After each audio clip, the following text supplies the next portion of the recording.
جب ہم اسکول میں پڑھتے تھے، مدرسے میں پڑھتے تھے، تو جس بچے کا پتہ چل جاتا تھا نا یہ بیمار تھا، اسے مارنی پڑتی تھی۔ جس کا پتہ چل جاتا تھا نا کہ اس کے گھر میں کوئی پریشانی آ گئی تھی، اسے مارنی پڑتی تھی۔ غصہ دلانے والی بات یہ ہوتی تھی کہ گھر والے کہتے تھے کہ ہم نے تو بھیجا تھا، صبح تیار کر کے بیگ دے کے اس کو روانہ کیا تھا، اور جب پتہ چلتا تھا نا کہ یہ آیا نہیں، وہاں بیٹھ کر وقت گزارا، وہاں بیٹھ کر وقت گزارا۔ اب یہ وہ مسئلہ تھا کہ استاد اس پر یوں ہوتا تھا کہ جس طرح وہ پورے جلال میں آ گئے۔ اس بات نے انہیں اتنا غصہ دلا، او تو بیٹھا رہا، جان بوجھ کے نہیں آیا۔ اس کو شدید مار پڑتی تھی۔ جب ہم بڑے ہوئے، کتاب و سنت کو دیکھا تو کچھ چیزیں عجیب سی سمجھ میں آئیں۔ سیاستہ میں حدیث موجود ہے کہ صحابہ کرام علیہم رضوان فرماتے ہیں کہ ایک جنگ کا موقع تھا، تو وہ رستے بڑے سخت تھے، دشوار گزار گھاٹیاں تھیں، بڑی مشکل سے ہم نے وہ راہیں طے کی۔ ہمیں لگا کہ اس جہاد پر ہمیں بہت اجر ملے گا، اور پھر ہمارے دلوں میں یہ بھی خیال آتا تھا کہ فلاں فلاں فلاں فلاں تو صحابی آئے نہیں، وہ تو گھر میں رہے۔ اللہ کے محبوب صلی اللہ تعالیٰ علیہ وسلم نے ہمارے ان خیالات کو بھانپا اور کریم فرمانے لگے تمہیں اس جہاد پر بڑا اجر ملے گا، لیکن یاد رکھنا تمہارے کچھ بھائی ہیں جو گھروں میں بیٹھے ہیں، مجبوریوں نے، آزمائشوں نے، پریشانیوں نے، عذر نے انہیں آنے نہیں دیا۔ جتنا تمہیں صبر کر کے، مشقت جھیل کے، سفر کر کے جہاد کا ثواب ملے گا، اتنا ہی انہیں گھر بیٹھے بیٹھے بھی ثواب ملے گا۔ آئے نہیں، یہ کس بندے کا معاملہ ہے جو عذر والا ہے؟ اور اگر کسی کے اجتہاد میں غفلت ہو گئی، حضرت کعب بن مالک رضی اللہ تعالیٰ، یہ بھی صحیح بخاری میں، کل چلا جاؤں گا، حضور تو جہاد پہ چلے گئے لیکن اجتہاد میں غفلت ہو گئی، کل چلا جاؤں گا، پرسوں جاؤں گا، ترسوں، فرماتے میں جا ہی نہیں سکا، حضور واپس آ گئے۔ جن منافقوں نے جھوٹ بولے جا کے کہ یہ مسئلہ ہو گیا تھا، یہ مسئلہ ہو گیا تھا، ان کو تو مل گئی معافی، لیکن میں چونکہ مخلصین میں سے تھا خدا کے فضل سے، اور ہو گئی تھی غفلت، 50 دن نبی کریم مجھ سے ناراض رہے۔ 50 دن اللہ کے لیے کہ تو رب کے رستے میں جہاد کرنے نہیں آیا، 50 دن حضور ناراض رہے۔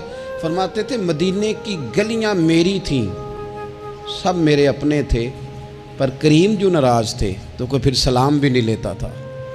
مجھے یوں لگتا تھا کہ مجھے دیکھ کر ہوائیں اور فضائیں بھی رستے بدل جاتی ہیں۔ 50 دن میں مسجد میں آتا تھا، جب میں چہرہ ادھر کرتا تو حضور مجھے دیکھتے، اور جب میں حضور کو دیکھتا تو کریم چہرہ بدل لیتے، میں ویکھاں تے یار نہ ویکھے، تے جدوں نہ ویکھاں ادوں ویکھے، ایڈے نصیب کتھوں تتڑی دے، میرے وچ ویکھن دے ویکھے، غلام فریدہ بوئے یار دے مرنا ہے پاویں ویکھے یا نہ ویکھے۔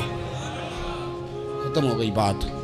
حضرت کعب بن مالک کہتے ہیں 50 دن کے بعد پھر رب کریم نے میری توبہ قبول کی، اور مدینے والے رسول نے اعلان فرمایا جو عذر کی وجہ سے نہیں جا سکے، مجبوری سے، انہیں گھر بیٹھے بیٹھے ثواب ہے، لیکن جن کے اجتہاد میں غفلت ہوئی، سمجھنے میں غفلت ہوئی، کل پرسوں ترسوں چلے جائیں گے، ان سے 50 دنوں کی ناراضگی ہے۔ کتنے لوگ ہیں جن کی فجر گزر جاتی ہے بستر پہ، زور گزر جاتی ہے پھٹے پہ گپوں میں، عصر گزر جاتی ہے چائے پینے میں، مغرب اور عشاء موبائل پہ لیٹے لیٹے بیت جاتی ہے، اور ان سے آپ گفتگو کریں تو وہ دانشور ہیں، آپ بات کریں تو پنچایت ختم کرنے والے لوگ ہیں، آپ ان سے بات کریں تو وہ عالمی سیاست پر نظر رکھتے ہیں، آپ گفتگو کریں تو شعور کی اعلیٰ گتھیاں سلجھاتے نظر آتے ہیں۔ خدا مجھے ایسی خدائی نہ دے کہ اپنے سوا کچھ دکھائی نہ دے۔ یہ غفلتیں ہیں، یہ شورش ہے، یہ اپنے منہ سے خود میاں مٹھو بننا ہے۔ اس غفلت کو تھوڑا سا توڑا جائے، ورنہ زنگ لگ جاتا ہے صلاحیتوں کو۔ جو لوگ تھوڑے دن موٹر سائیکل نہیں نہ چلاتے، ان کے لیے مشکل ہو جاتا ہے پھر اس کو سٹارٹ کرنا بھی۔ ہمارے استاد کہا کرتے تھے جو لوگ پڑھاتے نہیں انہیں کتابیں بھولنے لگ جاتی ہیں، جو لوگ کوئی کام کرتے نہیں پھر وہ آہستہ آہستہ وہ زنگ آلود ہو جاتا ہے، وہ کہتے ہیں اب نہیں ہو سکتا تم سے، اب مشکل ہے۔ سجنوں، دوستوں، بزرگوں، بھائیوں، جو لوگ شروع میں عبادتوں کے عادی نہیں ہوتے، وقت ضائع کرتے ہیں، بڑھاپے میں دل کرتا ہے توبہ ہو جائے، لیکن اپنے ماتھے کو سجدے کی عادت ہی نہیں ڈالی۔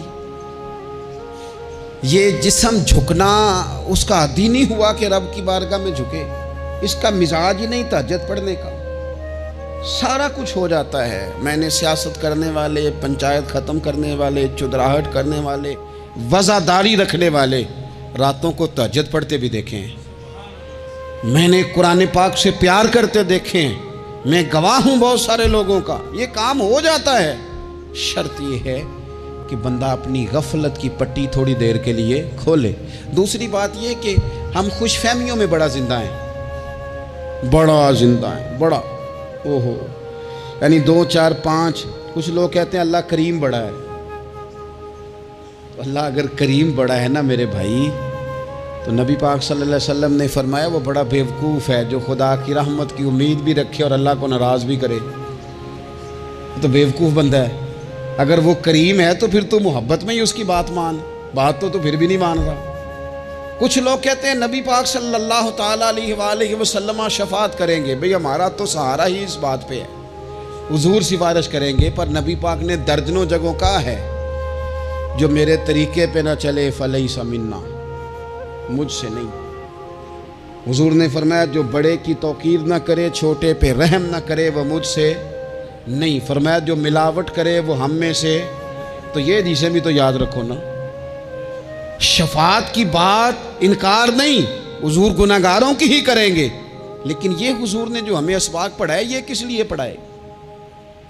یہ بھی تو ہماری سمجھ کے لیے ہے نا۔ یہ ساری چیزیں ہم نے غفلت بنا کے اپنے اوپر اوڑھ لی۔ اور پھر سب سے بڑی بات یہ، جو لوگ جنت کے وارث اور مالک ہیں نا، کریم محبوب نے فرمایا یہ جو میری بیٹی فاطمہ ہے جنتی عورتوں کی سردار ہے، تو یہ تو جنت کی مالکہ اور وارثہ ہیں، وہ تو ساری رات ہی نماز پڑھتی تھی، تو سارا دن عبادت کرتی تھی۔ پاک سب سے زیادہ تو ان کو تھا، تو یہ تو 1 منٹ کے لیے مصلی سے جدا نہیں ہوئے۔ اور جنہوں نے صرف امید لگائی ہے، کوئی ان کے پاس ڈگری نہیں، وہ بن کے بیٹھ گئے ہیں، وہ کہتے ہیں جناب جنت، مطلب ہم جسے کہیں گے معاذ اللہ وہ جائے گا، دوسرے کو جانے دیتے ہیں۔ اپنی زندگی میں خوش فہمیاں نہ لائیں، یہ غفلت پیدا کرتی ہیں۔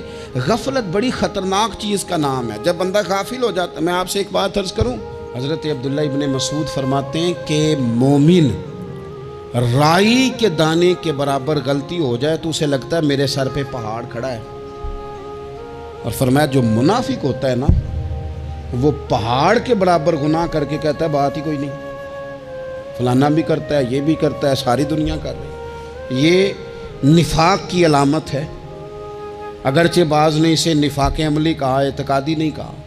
عزیز دوست، جب آپ چھوٹی گناہ چھوٹی غلطی کرتے ہیں تو پھر وہ چھوٹی چھوٹی غلطیاں پہاڑ بنتی ہیں، چھوٹی چھوٹی۔ وہ حضور نے فرمایا نا، جب تو ایک گناہ کرتا ہے تو تیرے دل پہ ایک دھبا لگتا ہے، نہ توبہ کرے تو دوسرا لگتا ہے، نہ کرے تو تیسرا، پھر دل کالا سیاہ ہو جاتا ہے۔ چھوٹی چھوٹی غفلتیں بڑی غفلتوں کو جنم دیتی ہیں، چھوٹی چھوٹی کمزوریاں بڑی کمزوریوں کو لے کے آتی ہیں۔ اسی طرح بخاری مسلم میں حدیث ہے، نبی پاک صلی اللہ تعالیٰ علیہ وسلم نے فرمایا کچھ لوگ کھلم کھلا گناہ کریں گے قیامت کے قریب۔ اعلانیہ، یا رسول اللہ صلی اللہ علیہ وسلم وہ کس طرح؟ تو حضور فرماتے ہیں انہوں نے رات کو غلطی کی تھی، رب نے ان کی غلطی پر پردہ ڈال دیا، انہوں نے سویرے اٹھ کے خود لوگوں کو بتانا شروع کیا، اور دیکھا میں نے رات یہ کیا، معاذ اللہ۔ فرمایا جب انہوں نے اللہ کے پردے کو کھولا تو پھر رب نے بھی ان کا پردہ کھول دیا۔ او میرے دوستو بتاؤ نا، جس کے رب پردے کھول دے پھر کون ہے جو اس کی پردہ داری کرے؟ کون ہے جو پردہ پوشی کرے؟ حضور فرماتے اس نے کھلم کھلا گناہ، فخر سے بتاتے ہیں لوگ یہ کرتا۔ میں بڑے ادب سے عرض کروں گا بزرگوں کی خدمت میں، جو بڑی عمر کے ہیں، جن کی اب اولادیں ہیں، اگر ان کی زندگی میں کچھ ایسی کمزوریاں ہیں تو بچوں کو سمجھانے کے لیے بھی اس کو ڈسکس نہ کریں۔ ہم یہ کرتے تھے، ہم یہ کرتے تھے، اس کا کوئی فائدہ نہیں، یہ ہم کر کے دیکھا ہے سارا کچھ۔ نہ نہ نہ نہ، جس طرح گناہ ہے اس طرح گناہ کا اظہار بھی گناہ ہے۔ آپ ڈبل جرم کر رہے ہیں، آپ دلیر کر رہے ہیں سامنے والے کو کہ تو بھی کر، خیر ہے، بلکہ ایک نوجوان مجھے ایک دفعہ کہنے لگا جی ابا جی کہتے ہیں میں نے 35 سال یہ کام کیا ہے، یہ سب غلط ہے. تو میں نے ابا جی سے کہا چلو 15 کو سال مجھے بھی کر لینے دو، پھر میں بھی توبہ کر لوں گا. یہ ہم لوگوں کو دعوت دے رہے ہیں کہ غلط کام کرو. قرآن مجید کو آپ دیکھیں گے نا سورہ یاسین کے اندر، یہ بھلا کفر کیوں ہوتا تھا، منافقت کیسے پیدا ہوتی تھی، بت پرستی کیسے عام ہوتی تھی. دنیا کے اندر ستارہ پرست، سورج پرست، چاند کی پوجا کرنے والے یہ لوگ کیسے پیدا ہوتے تھے؟ غفلت کی وجہ سے. جیسے جیسے یہ اللہ کی بارگاہ سے دور ہوتے جاتے، یہ مختلف قسم کی عبادتوں میں، شرک میں، کفر میں مبتلا ہوتے جاتے. قرآن مجید سورہ یاسین کے اندر ارشاد فرماتا ہے کہ اللہ تبارک و تعالیٰ نے قرآن مجید کو اس لیے اتارا ہے لِتُنذِرَ قَوْمًا مَا أُنذِرَ آبَاؤُهُمْ، تاکہ آپ ان لوگوں کو ڈرائیں جن کے باپ دادا کو نہیں ڈرایا گیا. اور نتیجہ کیا ہوا؟ فَهُمْ غَافِلُونَ، وہ لوگ غفلت میں چلے گئے. ڈرایا نہیں گیا، سمجھایا نہیں گیا، کسی نے سبق نہیں پڑھایا. تو میں آپ سب سے گزارش کروں گا کہ خیر کی بات بتاتے رہیں، خیر کی بات کہتے رہیں. خیر کی بات جو ہوتی ہے یہ فائدہ کرتی ہے ہمیشہ. تو غفلتیں اپنی دور کرنی چاہیے. دوسرا یہ ہوتا ہے، ایک تو انسان جب وہ دور ہو جاتا ہے چھوٹے چھوٹے گناہ کر کے تو غفلت آتی ہے. دوسرا قرآن پاک نے ایک اور مقام پر اس کا ذکر فرمایا ہے. وہ اس طرح فرمایا ہے کہ جو انسان کی پیاری چیزیں ہیں نا بعض اوقات، جن سے وہ لگاؤ پیدا کر لیتا ہے، جن سے محبت اس کی بڑھ جاتی ہے، وہ چیزیں بھی غفلت پیدا کرتی ہیں. ان میں 2 چیزوں کا تو قرآن پاک نے نام لے کے ذکر کیا ہے.